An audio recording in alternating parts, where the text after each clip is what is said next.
را روان پی ایس ایل کې به دو نور لوبډلې هم وي ټوټل اته لوبډلې به وي را روان پی ایس ایل کې دوه کمې لوبډلې به وي نو دې د ښارونو نومونو کې به هغه دوه لوبډلې سلیکټ کیږي تاسو له په سکرین باندې تصویر ښکاري دې کې حیدرآباد دی آیا د حیدرآباد په نوم نه وي د پی ایس ایل لوبډلې راشي د فیصل آباد په نوم راشي که د سیالکوټ په نوم راشي د ګلګت په نوم راشي یا د مظفر آباد په نوم راشي یا د راولپنډي په نوم باندې راشي تاسو په خیال باندې د پی ایس ایل چې کومې دوه نور لوبډلې راځي نو د کم ښار په نومونو باندې راشي د پی ایس ایل چې کوم لوبډلې دی الریډي د پېښور په نوم باندې شته د لاهور په نوم باندې شته د اسلام آباد په نوم باندې شته د کوټي په نوم باندې شته د ملتان سلطان په نوم باندې شته د کراچي په نوم باندې شته دی نو اوس دوه کمې د کم ښارونو په نوم باندې راشي اسې نو ډېر مرګري وایي د مردان په نوم باندې دی راشي لکه دا خو دې کې خو نشته دی لکه دا شپږ نومونه چې کوم دی پاکستان کرکټ بورډ د الریډي سجیسټ کړي دي چې دې شپږو نومونو کې به چې کم انویسټر وي کم سړی ټیم اخلي نو دې شپږو نومونو کې به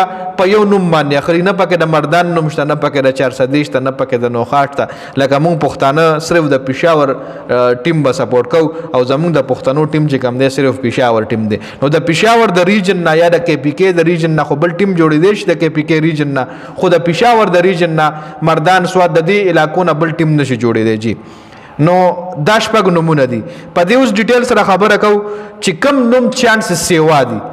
کم نوم چانسز سیوا دي تر اوسه چې څومره پی ایس ایل شوي په سټارټ کې 15 ټیمو بیا پکې ملتان سلطان نه شپږ ټیم شو او دا د روان چې کم 2026 پی ایس ایل دی آی کې باته لوبډلې وي نو چې لوبډلې زیات شي میچونه به هم زیات شي او د پی ایس ایل به نور هم خوان سیوا شي او لوبډلې زیاتېدو سره نوجوان کلاړیانو ته موقع ملاویږي جی لکه کم نوجوان ټیلنټ ته نو هغه له یو قسم له موقع ملاویږي ځکه یې له ټیم ملاو شي زیات کلاړیان به سلیکټ کیږي نو نوجوان کلاړیانو لپاره هم یو غټه موقع ده ښه په دې ښارونو کې زه خبرو کوم نو حیدرآباد په نوم باندې خو مشکل ده چې زما په خیال باندې حیدرآباد په نوم باندې خو مشکل ده چې ټیم راشي ځکه د کراچي کینګ ټیم الریډي شته دی کراچي حیدرآباد د کراچۍ د ریجن حصہ ده او بل حیدرآباد کې داسې کرکټ ګراوند هم نشته دی او ګراوند خبره پرې ده ګراوند خو په پېښور کې شته دی خو میچونه په پېښور کې نه وي نو ضرور نه ده چې کوم ځای کې ګراوند نه هلته دغه علاقې په نوم باندې به ټیم نه جوړېږي نو حیدرآباد چانسز مال لږ کم کاري زیات چانسز چې کوم دي هغه د فیصل آباد او د سیالکوټ دي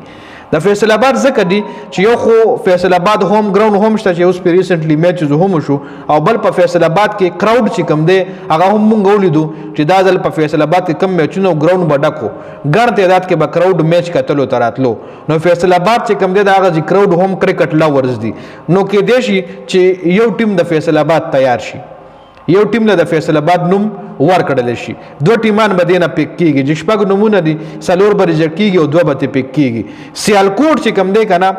نو سیالکوټ یو داسې علاقه ده چې دا د سپورټس څومره هم سامان دی د فوټبال د هاکی د کرکټ څومره هم سپورټس سره ریلیټډ سامان دی دا ټول په سیالکوټ کې تیاریږي او سیالکوټ نه آل ورلد د ورلد چې کم دی دغلته نه سامان هم زی د سپورټس نو بل سیالکوټ چې کم دی کرکټ لورز هم دی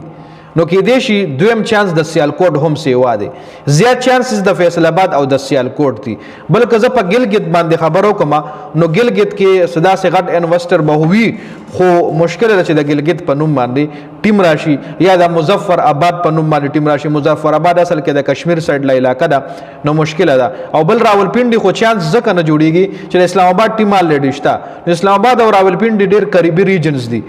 چونکه راولپنډي کې به هم غټ غټ انویسټرز وي خو کچري د راولپنډي انویسټرز ټیم اخري نو له هم پی سی بي دا سجست کوي چې تر سیالکوټ یا د فیصل آباد په نوم باندې ټیم واخله زما په خیال باندې دوه ټیمان چې کم نوي راځي فیصل آباد او سیالکوټ په نوم باندې راځي ستاسو په خیال باندې برچا په نوم راځي کمنټ لازمي وکړئ